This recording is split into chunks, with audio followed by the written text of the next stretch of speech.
ሰላም የጌታ ጸጋና ሰላም ይብዛላችሁ። የክርስቶስ ኢየሱስ ስቃይ ክፍል 2 ይዤላችሁ ቀርብ ያለው እናንተ ቪዲዮ ላይክ እና ሼር በማድረግ ብዙዎች ጋር እንዲዳረስ እንዲሁም ደግሞ ቻናሉን ሰብስክራይብ በማድረግ ቤተሰብ ይሁኑ። የክርስቶስ ኢየሱስ ስቃይ ክፍል 2 የክርስቶስ ኢየሱስ ስቃይ በፍቅር የተሞላና ፍቅርን ለመግለጥ ለሰው ልጆች ያለውን ፍቅርና ርኅራኄ ምሕረትና ቸርነትን ለማሳየት የተደረገ የተከፈለ ዋጋ ነበረ።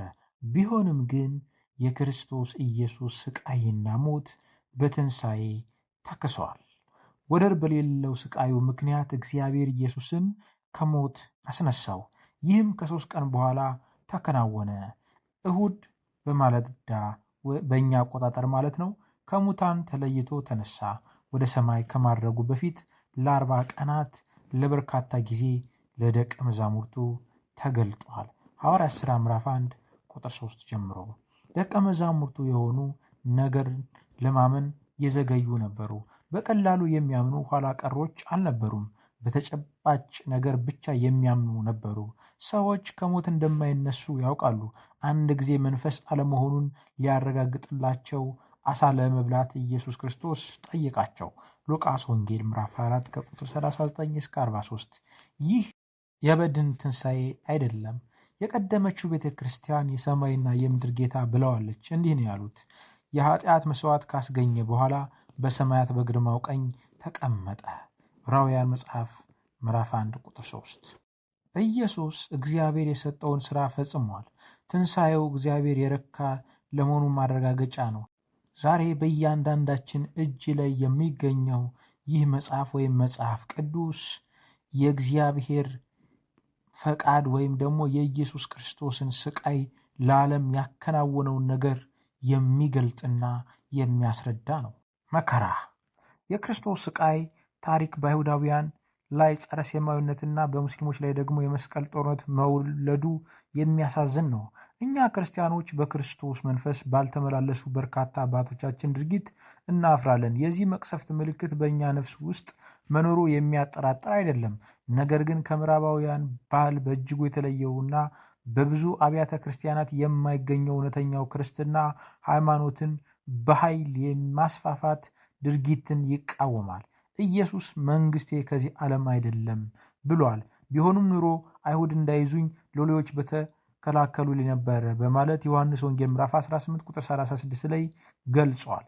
የመስቀሉ መንገድ የስቃይ መንገድ ነው። የመስቀሉ መንገድ ክርስቲያኖች የተጠሩት ለመግደል ሳይሆን ለመሞት፣ ለዓለም በክርስቶስ ለተወደዱ ሰዎች ራስን አሳልፎ በመስጠት የሚኖር ሕይወት ነው ክርስትና ማለት እንጂ በመንፈስ ቅዱስ ባልተመላለሱና በመንፈስ ቅዱስ ባልበሰሉ ባላደጉ ሰዎች ምክንያት የራስን ሃይማኖት ለማስፋፋትና የራስን ሃይማኖት ለማብለጥ የሚደረጉ ሽኩቻዎችና ጦርነቶች ወይም ደግሞ ነቀፌታዎችና ጥላቻዎች፣ ስድብና የተለያዩ ነገሮችን የሚገልጽና የሚያቀፍ አይደለም። ዛሬ ይህ ፍቅር የሚያስከፍለው ዋጋ ምንም ይሁን ምን ወደ እግዚአብሔር የመድረሻው ብቸኛ መንገድ ክርስቶስ መሆኑን በትህትናና በድፍረት ለሰዎች ሁሉ ይገልጣል። ኢየሱስም እንዲህ አለ፣ መንገዱ እኔ ነኝ፣ እውነትና ሕይወትም እኔ ነኝ፣ በእኔ በኩል ካልሆነ በቀር ወደ አብ የሚመጣ የለም በማለት ተናግሯል። ነገር ግን አንድ ነገር ግልጽ ይሁን፣ ሰዎችን ማዋረድ ወይም መሳደብ፣ መናቅ፣ በትዕቢት ማንጓጠጥ ወይም ጅምላ ጭፍጨፋ፣ የመስቀል ጦርነት፣ እስር ቤት ማጎር ክርስቲያናዊ ተግባር አይደለም። እነዚህ ድርጊቶች በቀላሉና በአስከፊ ሁኔታ ለኢየሱስ ክርስቶስ ያለመታዘዝ ምልክቶች ናቸው። ከብዙ ተከታዮች በተለየ ሁኔታ መስቀል ላይ ሆኖ እንዲህ በማለት ጸለየ፣ አባት ሆይ የሚያደርጉትን አያውቁምና ይቅር በላቸው በማለት ጸለየ። ሉቃስ ወንጌል ምዕራፍ 23 ቁጥር 34። ይህ ኢየሱስ ክርስቶስ በመከራው ወቅት በስቃዩ ወቅት እንደዛ በተሰቃየበት ጊዜና ሰዓት ላይ ስለ ሌሎች ሰዎች ያለውን ፍቅር፣ ስለ ሌሎች ሰዎች ያለውን ትህትና፣ ስለ ሌሎች ሰዎች ያለው መልካምነትና በጎነት የገለጠበትና ያሳየበት መንገድ ነው።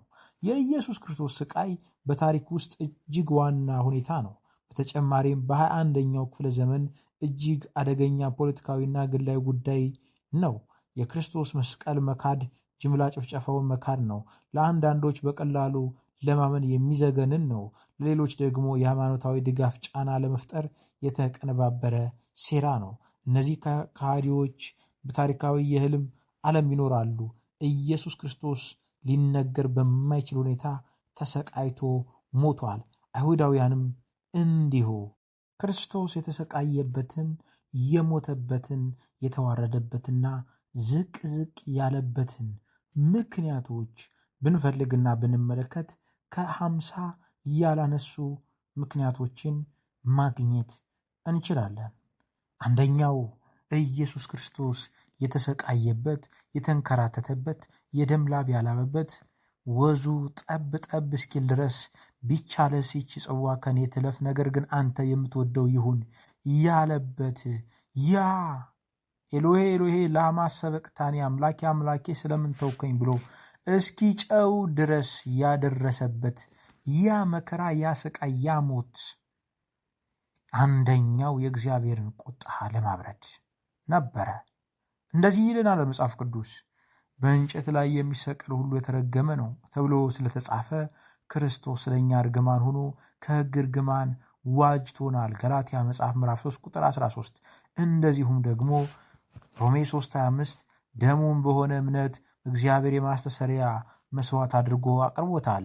ይህንም ያደረገው ቀድሞ የተፈጸመውን ኃጢአት ሳይቀጣ በትዕግስት በማለፍ ጽድቁን ለማሳየት ነው ይለናል። እንደዚሁም ደግሞ አንደኛ ዮሐንስ 4 ላይ ፍቅር ይህ ነው፣ እኛ እግዚአብሔር እንደወደድነው ሳይሆን እርሱ እንደወደደን ስለ ኃጢአታችን ማስተሰሪያ ይሆን ዘንድ ልጁን መላኩ ነው ይለናል።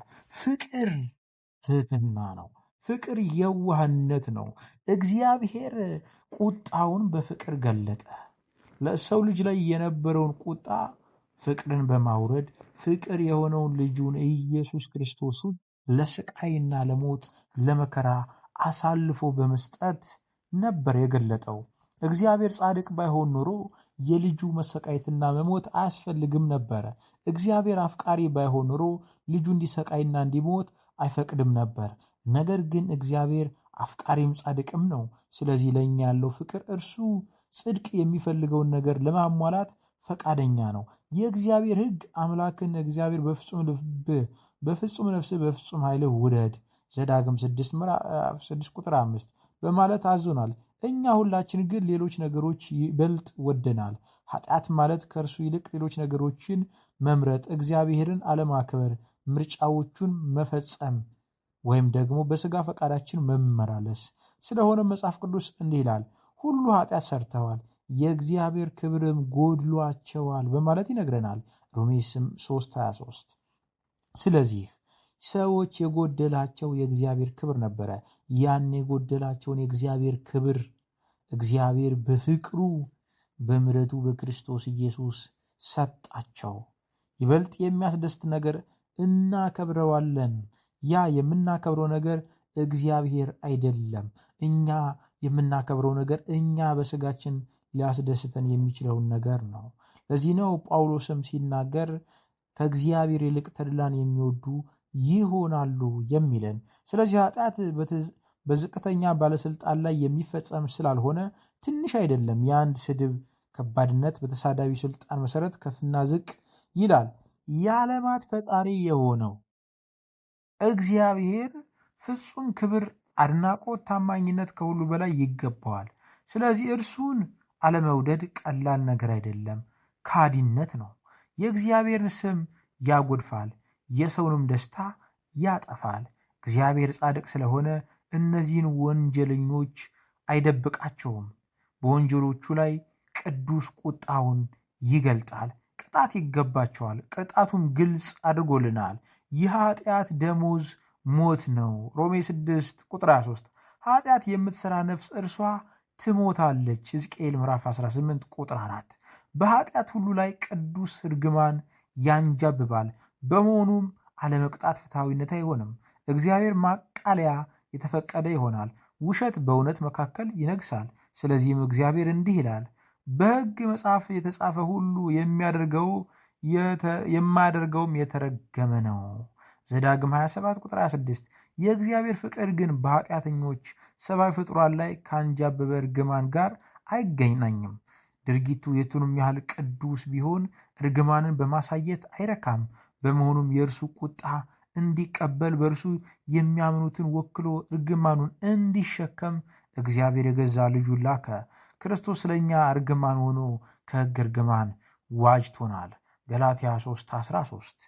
ከላይ በተጠቀሰው ምንባብ ሮሜ 3:25 ውስጥ የሚገኘው ማስተስሪያ የሚል ቃል ትርጉም ይህ ነው። ምትክ በማቅረብ የእግዚአብሔርን ቁጣ ማንሳት ያመለክታል። ምትኩ በእግዚአብሔር በራሱ ተሰጥቷል።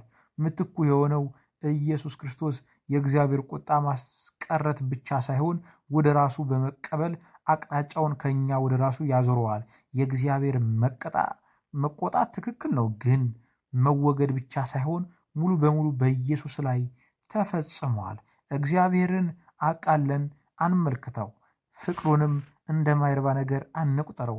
የኃጢአታችን ከባድነትና በእኛ ላይ የመቀጣቱ ፍትሐዊነት እስካልተወሰነ በእግዚአብሔር በመወደዳችን ተደንቀን በፊቱ ለመቆም በፍጹም አንችልም። ጸጋው ረድቶን እግዚአብሔር ላደረገልን ነገር ያልተገባን መሆናችንን ስንገነዘብ ግን ኢየሱስ ክርስቶስ ስቃይና ሞት እንመለከታለን። እንዲህ እንላለን፣ ፍቅር ይህ ነው፣ እኛ እግዚአብሔርን እንደወደድነው ሳይሆን እርሱ እኛን እንደወደደን። ስለ ኃጢአታችን ማስተስሪያ ይሆን ዘንድ ልጁን መላኩን እየተመለከትን የእግዚአብሔርን ልጅ ኢየሱስ ክርስቶስን በማክበር በፍጹም ነፍስ፣ በፍጹም ሐሳብ፣ በፍጹም ልብና ፈቃድ እግዚአብሔርን በመውደድ እንመላለስበታለን። የክርስቶስ ኢየሱስ ስቃይ ቪዲዮውን ላይክ እና ሼር በማድረግ ብዙዎች ጋር እንዲደረስ አድርጉ። ይቀጥላል። የጌታ ኢየሱስ ክርስቶስ ጸጋ ይብዛላችሁ።